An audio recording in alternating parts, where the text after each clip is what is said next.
In today's video, we're going to be talking about the topic that is the highest leverage activity that you can use to increase results from your email marketing strategies. Now, for those of you that don't know me, my name is Jordan Doughty. I run OHM and we're a retention marketing agency, which means that we do email, SMS and direct mail for e-commerce brands. And over the past 4 years, we've driven more than $50 million in revenue for over 150 different businesses in the e-commerce space. So let's get into today's topic. We're going to be talking about pop-ups. Now, these are lead magnets, or more simply, what you can use to grow your email list of website visitors that aren't yet ready to purchase, so that we can then use some of our flow and email strategies to target these people and drive as much revenue from them as possible. So in this video, we're going to give you our entire strategy completely for free that you can go away and implement yourselves. And if you stay to the end, we're actually going to give you something that we've started to implement recently for some of the 8-figure brands. Some of the brands doing, $50-60 million in revenue. We're going to give you some of the custom high-level strategies that we're implementing for them too. But first, let's start with the basics. So as I said, a pop-up is what we use to capture the customer information or the contact information of people that are browsing your site, not buying. And we do that so that we can then follow up with them with flows, with campaigns later on to try and convert that interest into a purchase.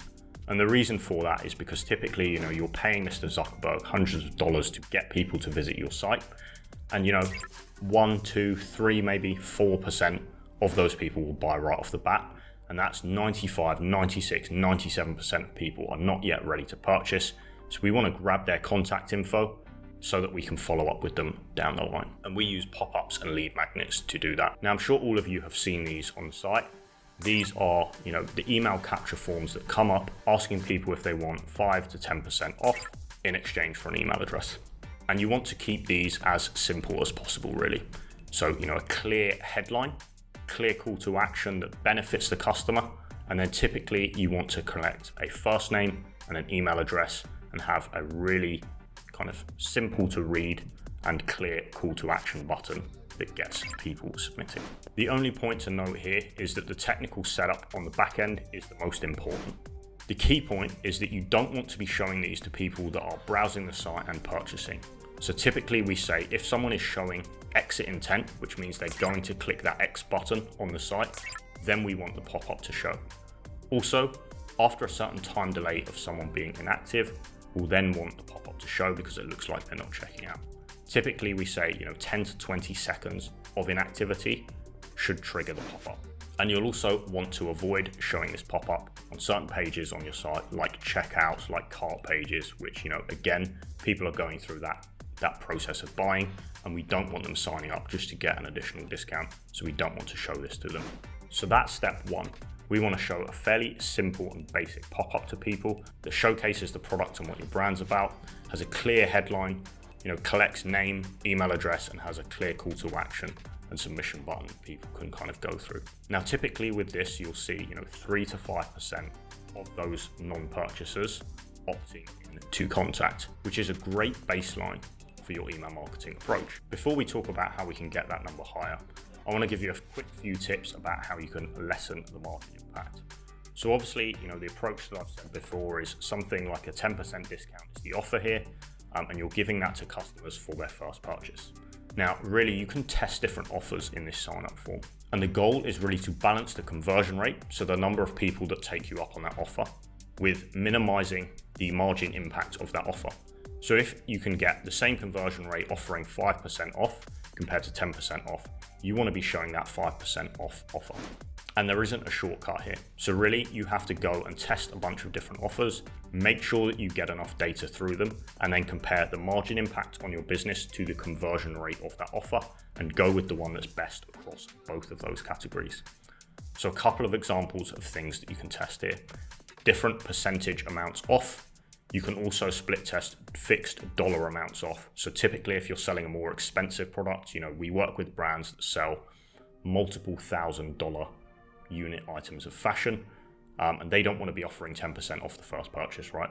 So maybe they'll offer, $20, $50 off, something like that that's often less than the 10% of a high ticket item.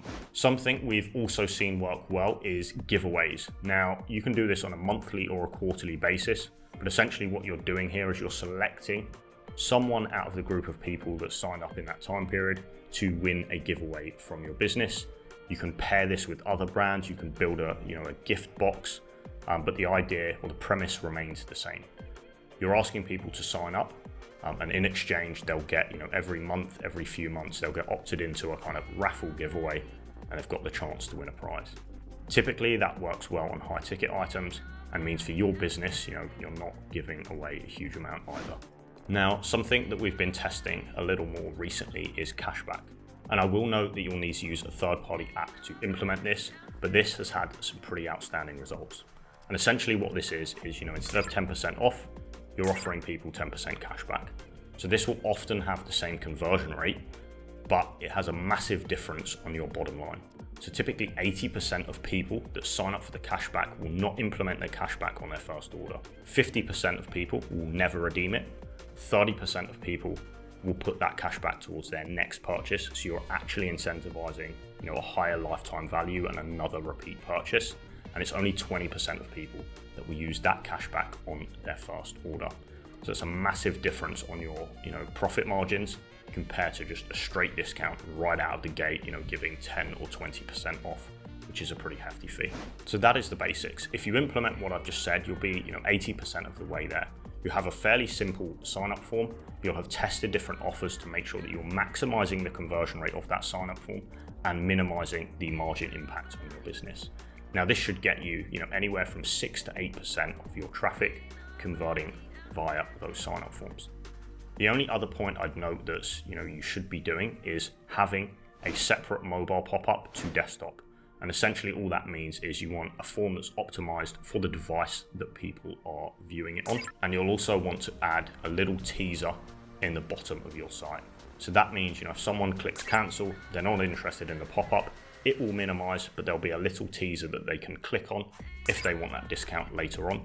And this has some pretty good impacts on conversion rates too.